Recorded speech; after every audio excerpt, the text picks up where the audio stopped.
The winter rain hammered against the glass walls of Mercy General Hospital as Daniel Westbrook stepped through the revolving doors. He shook droplets from his dark coat and ran a hand through his damp hair. The warmth inside was a stark contrast to the bitter Chicago cold that had chased him from his car.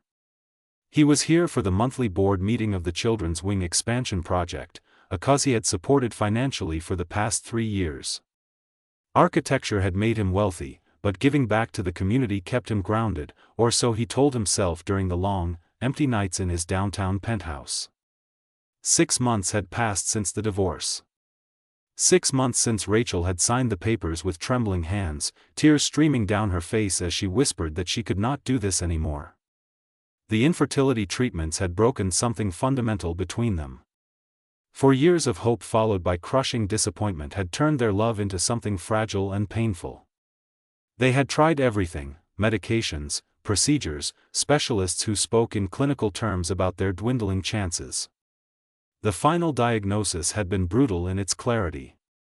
Natural conception was virtually impossible. Less than 1% chance, the doctor had said, and Daniel had watched the light dim in Rachel's eyes. He had suggested the divorce. Not because he stopped loving her, but because watching her suffer had become unbearable. She deserved happiness, he had told himself, even if that happiness did not include him. She had agreed too quickly, and that had hurt more than anything.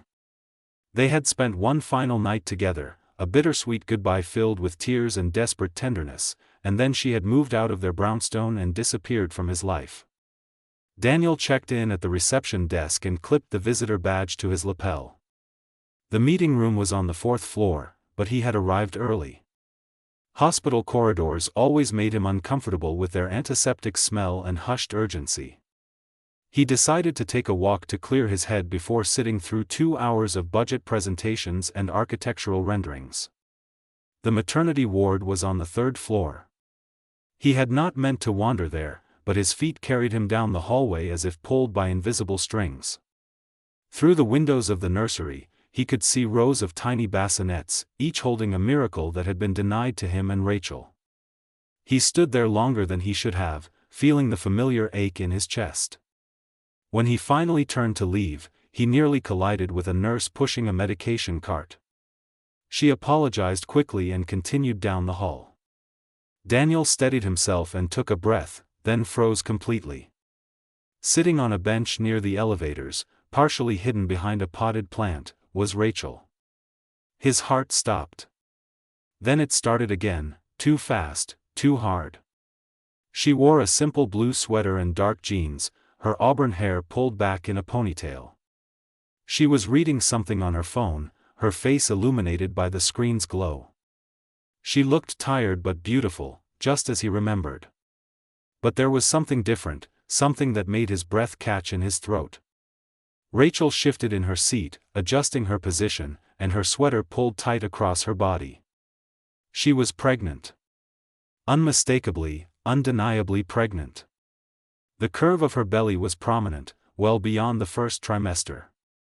Daniel felt the ground tilt beneath him. His mind raced through calculations, timelines, possibilities. How far along was she? 5 months? 6. The numbers crashed into him like waves.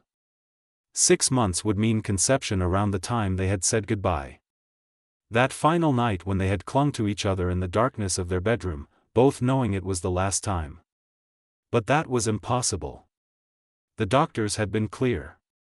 Virtual impossibility. 1% chance. Those words had been repeated so many times they had become a mantra of defeat. Rachel looked up suddenly, as if sensing his stare. Their eyes met across the corridor, and Daniel watched shock ripple across her face. Her phone slipped from her hand and clattered onto the bench. She stood abruptly, one hand instinctively moving to cradle her belly, a protective gesture that confirmed what he was seeing. Daniel could not move. Could not speak. Could not process the reality unfolding before him. Rachel grabbed her bag and the folders beside her, clutching them against her chest. Her eyes were wide, almost frightened, and that look cut through him deeper than any argument they had ever had. He found his voice, though it came out rough and broken. Rachel. She shook her head quickly, backing toward the elevator. Daniel, this is not, you should not be here. You are pregnant. The words felt surreal leaving his mouth.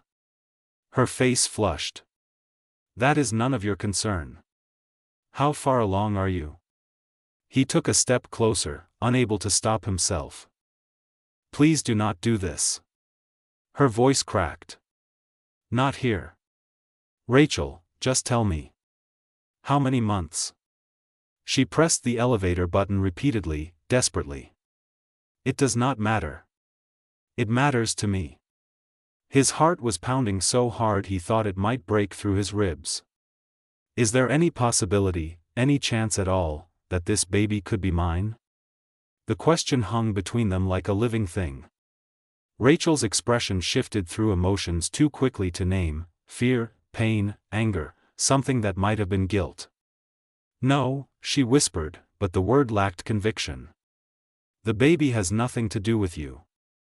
The elevator doors opened with a soft chime.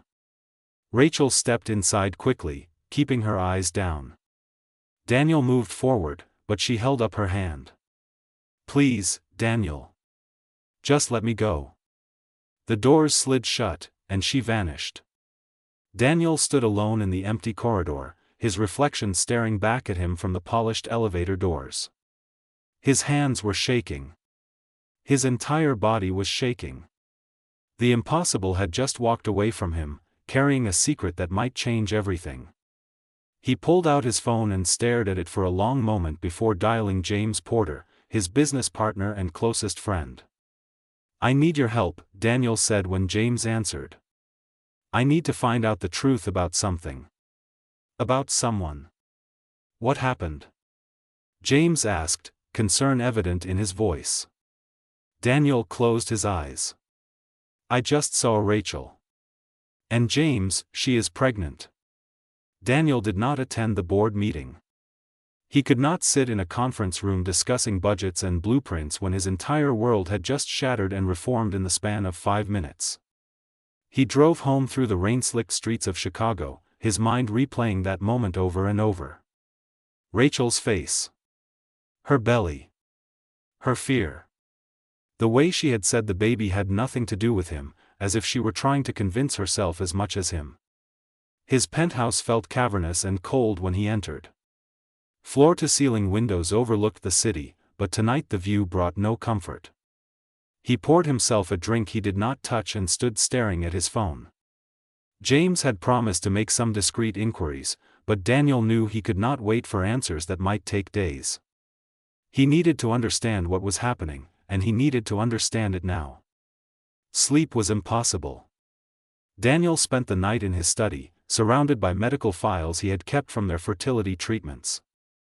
He pulled out folder after folder, reading through reports from Dr. Vincent Cross, their specialist. The words were clinical and devastating: severe endometriosis, blocked fallopian tubes, poor ovarian reserve. Natural conception probability, less than 1%. Every test, every consultation had reinforced the same conclusion. They would need aggressive intervention to conceive, and even that offered no guarantees. But 1% was not zero. That realization kept circling through his mind like a persistent ghost. Rare did not mean impossible. Unlikely did not mean it could never happen. What if Rachel represented that microscopic statistical possibility? What if the universe had finally given them the miracle they had begged for, but only after they had given up on each other? By morning, Daniel had made his decision. He dialed Dr. Cross's office as soon as business hours began. The receptionist tried to schedule him for next month, but Daniel used the tone that closed million-dollar deals and secured an appointment for that afternoon. Dr. Cross was a man in his 60s with kind eyes and silver hair. He had walked with them through every failed attempt, every crushing disappointment. When Daniel entered his office, the doctor's expression shifted from professional courtesy to genuine concern. Daniel, it has been quite some time. How are you managing?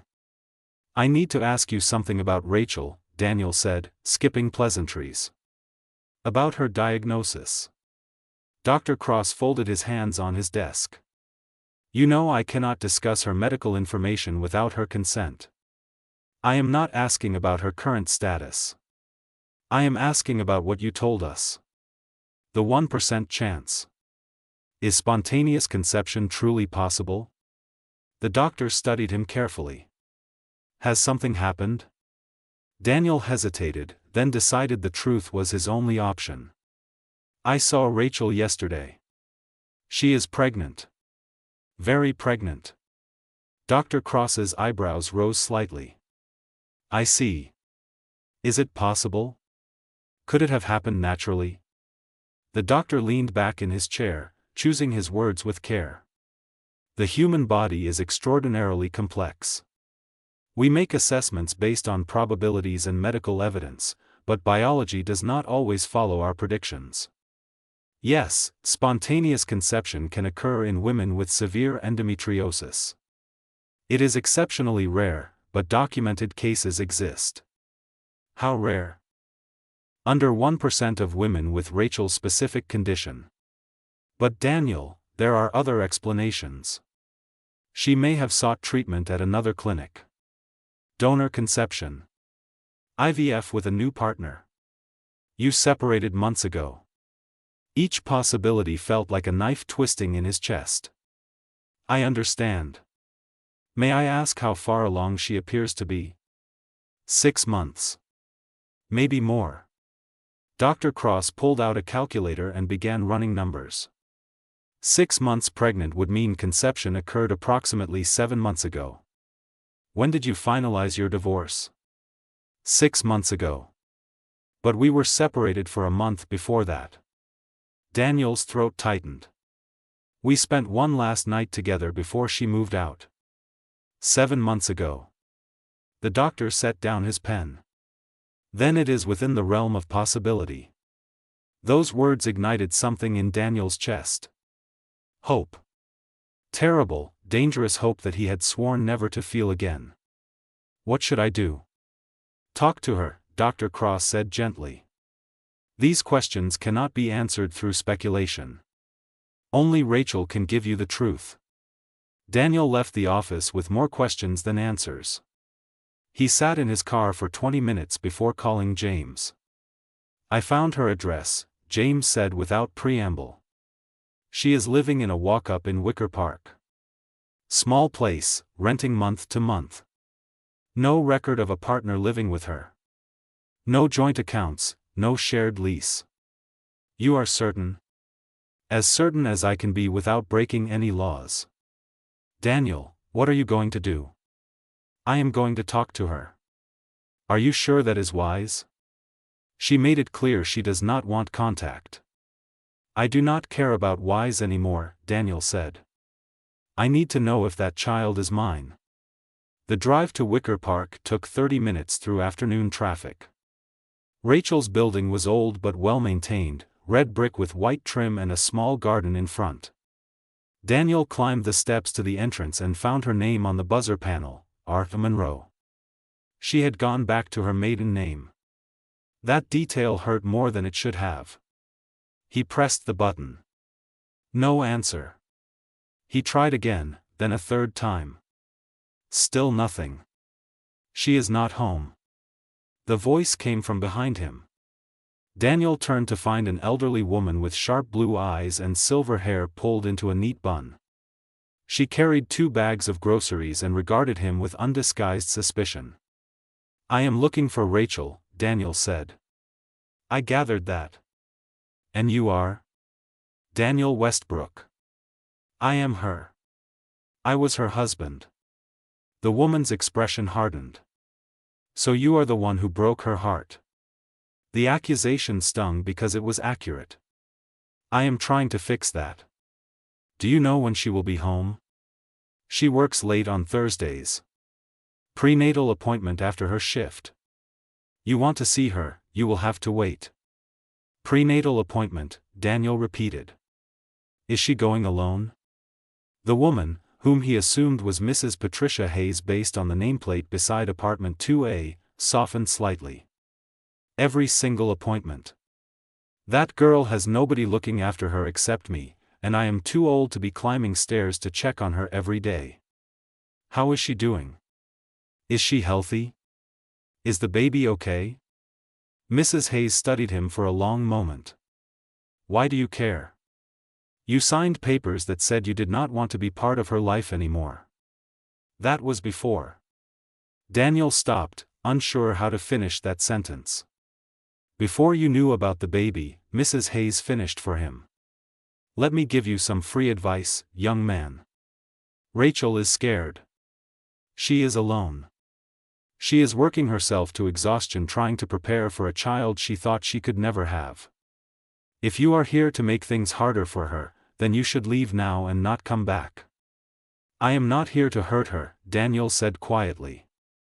I am here because that baby might be mine.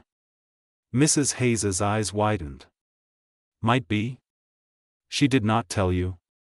She told me it has nothing to do with me. But the timing. Mrs. Hayes, we were told we could never conceive naturally. If there is any chance that child is mine, I need to know. I deserve to know. The older woman sighed deeply. She gets home around 8. But Daniel, if you ambush her here, she will just run. That girl has been running from pain her whole life. You want the truth, you need to approach this carefully. Where is her prenatal appointment? Lakeside Women's Clinic. But I am not telling you when. Daniel nodded. Thank you for taking care of her. Somebody has to, Mrs. Hayes said, but her tone had lost some of its edge. Daniel returned to his car but did not leave. He sat watching the building as daylight faded into evening. Lights flickered on in windows. People came and went. He felt like a stranger in his own life, waiting for a woman who did not want to see him, hoping for an answer to a question she refused to acknowledge. At 7:30, a familiar figure turned the corner. Rachel walked slowly, one hand on her lower back, the other carrying a small bag. She looked exhausted. Her nurse scrubs were visible beneath her open coat. Daniel watched her climb the steps carefully, unlock the door, and disappear inside. He sat there for another hour, staring at the lit window on the third floor that he guessed was hers. Finally, he started his car and drove home. But as he lay in bed that night, staring at the ceiling, Daniel made himself a promise. He would find a way to talk to Rachel. He would learn the truth. And if that baby was his, nothing in the world would keep him from being a father. Tomorrow, he would go to the clinic. Daniel arrived at Lakeside Women's Clinic at 7 in the morning and positioned himself in the coffee shop across the street. Through the window, he had a clear view of the clinic entrance. He nursed 3 cups of coffee he barely tasted and ignored the concerned looks from the barista who probably thought he was stalking someone. Perhaps he was, in a sense, though his intentions were born from desperation rather than malice. Rachel arrived at 9:15. Daniel recognized her immediately, even bundled in her winter coat. She moved with the careful gait of pregnancy, one hand resting protectively on her belly. She was alone. Always alone. That observation twisted something painful in his chest. He gave her 10 minutes, then crossed the street and entered the clinic. The waiting room was painted in soothing blues and greens, filled with pregnant women in various stages. Some had partners with them, holding hands or rubbing tired feet. Some sat alone like Rachel, staring at magazines without reading them. Daniel approached the reception desk. I am here to see Rachel Monroe. I am her husband. The receptionist glanced at her computer. She is currently with the doctor. You can wait here, but it may be 30 minutes or more. I will wait. He took a seat with a clear view of the hallway where examination rooms lined both sides. His heart hammered against his ribs. He had rehearsed what he would say 100 times during the sleepless night, but now every planned word felt inadequate. 25 minutes later, Rachel emerged from one of the rooms, clutching a folder of papers. She was laughing at something the nurse had said, her face lit with genuine joy. Daniel saw in that moment what pregnancy had given her: hope. The thing their infertility had slowly drained away had returned, blooming in her features like spring after a brutal winter. Then she saw him. The joy vanished, replaced by shock and then unmistakable fear. She froze in the hallway, and for a moment Daniel thought she might turn and run back into the examination room. Instead, she straightened her shoulders and walked toward him with forced composure. "What are you doing here?" Her voice was low, controlled, but he heard the tremor beneath it. "We need to talk." "No, we do not. I made that clear at the hospital." Daniel stood, aware that other patients were watching them. "Rachel, please. Just give me 5 minutes. There is a cafe next door. Nobody will bother us there. I have nothing to say to you. Then just listen. 5 minutes. That is all I am asking." Her jaw tightened. He could see her weighing options, calculating risks. Finally, she nodded once. 5 minutes. Then you leave me alone. The cafe was small and quiet, tucked between the clinic and a pharmacy. They sat at a corner table far from other customers. Rachel kept her coat on, her folder pressed against her chest like a shield. Daniel ordered tea for both of them, though neither touched their cups. "How did you find me?" Rachel asked. "It does not matter. Rachel, I need you to answer one question honestly. Is there any possibility that baby is mine?" She looked away. "I already told you no. You told me what you wanted me to believe. I am asking what is true. Why does it matter? We are divorced. You made it clear you could not handle the disappointment anymore. You wanted out, and I let you go. I wanted you to stop hurting," Daniel said, his voice breaking. "I wanted you to have a chance at happiness without me constantly reminding you of what we could not have. But Rachel, if this baby is mine, everything changes." "Nothing changes." Her eyes were bright with unshed tears. "Do you know what it was like, Daniel? Do you know what I felt every time another test came back negative? Every time another procedure failed? I watched you pull away from me month by month, year by year. I watched us become strangers who shared a house but nothing else. The divorce did not end our marriage. Infertility did. I know. I know I failed you. You did not fail me. We failed each other. And then you were gone, and I was finally starting to breathe again. I was learning to be okay alone. And then..." She stopped, pressing her lips together. "And then you discovered you were pregnant," Daniel finished softly. She did not deny it. Her silence was confirmation enough. "When did you find out?" Rachel stared at her tea. 2 months after you signed the papers.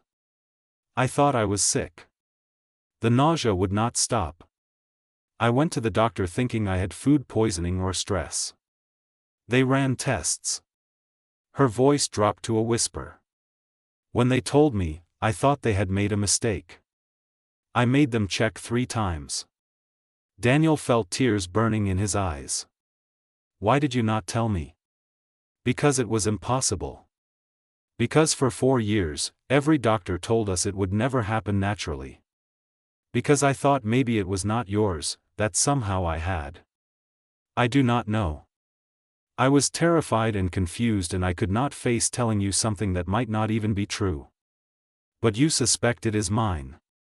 Otherwise, you would have told me definitely it was not." She finally met his eyes, and the pain there was staggering. "That last night we spent together. I thought it was goodbye. I thought we were closing a chapter. And then 8 weeks later, I found out I was pregnant. Daniel, the math fits perfectly. But it should not be possible. Dr. Cross said spontaneous conception happens. Rarely, but it happens. I know. I spoke with my obstetrician. 1% chance. We were that 1%, and we only found out after we destroyed our marriage." Daniel reached across the table and took her hand.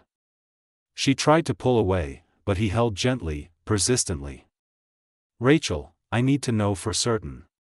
Let me take a paternity test. Let me prove whether or not I am this baby's father. And if you are? What then? We suddenly pretend the last 6 months did not happen? We go back to playing house? No. We start over. We figure it out together. We do what we should have done from the beginning, we face this as partners instead of opponents. I do not need your help, Daniel. I have managed fine on my own. You are exhausted. You are working full shifts as a nurse while 6 months pregnant. You are living in a tiny apartment and going to every appointment alone. Rachel, you do not have to do this by yourself. Even if the baby is not mine, I still care about you. Let me help." She pulled her hand free and wiped her eyes. "You walked away once. What makes you think you will not do it again when things get hard?" "Because I was an idiot. Because I let fear convince me that leaving was mercy when it was really cowardice. Because I have spent 6 months in hell wondering if I made the biggest mistake of my life. And now, sitting here looking at you, I know I did." Rachel was crying openly now, her shoulders shaking. "I was so angry with you. I thought you did not love me anymore. I never stopped loving you. Not for 1 second. Then why did you give up on us? Because I thought that was what you needed. You stopped smiling. You stopped sleeping. Every negative test destroyed a piece of you, and I felt like I was watching you die slowly. I thought setting you free was the kindest thing I could do. You broke my heart," she whispered. "I know. And I am so sorry." They sat in silence for a long moment, tears falling, years of pain finally being acknowledged. Finally, Rachel spoke. "The baby is due in 3 months. I do not know if you are the father. I have not been with anyone else, but I also did not think natural conception was possible. I am terrified that you will get your hopes up and then the test will say you are not the father and we will both be devastated again. Then we will face that devastation together. But Rachel, my gut tells me this baby is mine. This miracle that we were told would never happen finally happened, just when we were not looking for it anymore." She laughed wetly. "That would be such cruel timing. Or perfect timing. Maybe we needed to fall apart to appreciate what we could have together." Rachel pulled a folder from her bag and slid an ultrasound image across the table. "Here. This is your maybe daughter." Daniel picked up the image with shaking hands. The profile of a tiny face, a hand raised near her mouth, the curve of a spine. His maybe daughter. Tears spilled down his cheeks. "She is beautiful," he breathed. "She is strong. She kicks constantly. The doctor says she is healthy and growing perfectly. What is her name? I have not decided yet. I was waiting until I held her." Daniel looked up. "I want to be there. When she is born. Whether she is mine or not, I want to be there for you." Rachel studied him for a long time. He could see her weighing trust against fear, hope against past hurt. Finally, she nodded. "Okay. We will do the paternity test. And Daniel, if she is yours, we will figure out how to co-parent. But I am not making promises about us. Too much has happened. I am not asking for promises. Just a chance. Then you have it. 1 chance." He reached across the table again, and this time she let him take her hand. They sat there in the quiet cafe, 2 broken people holding the pieces of what they once had, hoping they could build something new. 3 months later, Daniel stood in a hospital delivery room, holding his daughter for the first time. The paternity test had confirmed what his heart already knew. Against all odds, against medical probability, against everything that should have been impossible, this miracle belonged to him and Rachel. He looked at his ex-wife, exhausted and glowing in the hospital bed, and knew they still had a long road ahead. Trust would need to be rebuilt. Wounds would need to heal. But as he held his daughter, her tiny fingers wrapped around his thumb, Daniel understood something fundamental. Love had not been enough to save their marriage. But maybe love plus forgiveness, plus second chances, plus this impossible miracle would be enough to build something even stronger. What should we name her? Rachel asked softly. Daniel smiled through his tears. How about Hope? Rachel reached out and touched their daughter's soft hair. Hope. That is perfect. And in that moment, in that hospital room filled with the sound of new life, two people who had lost everything found their way back to each other. The end.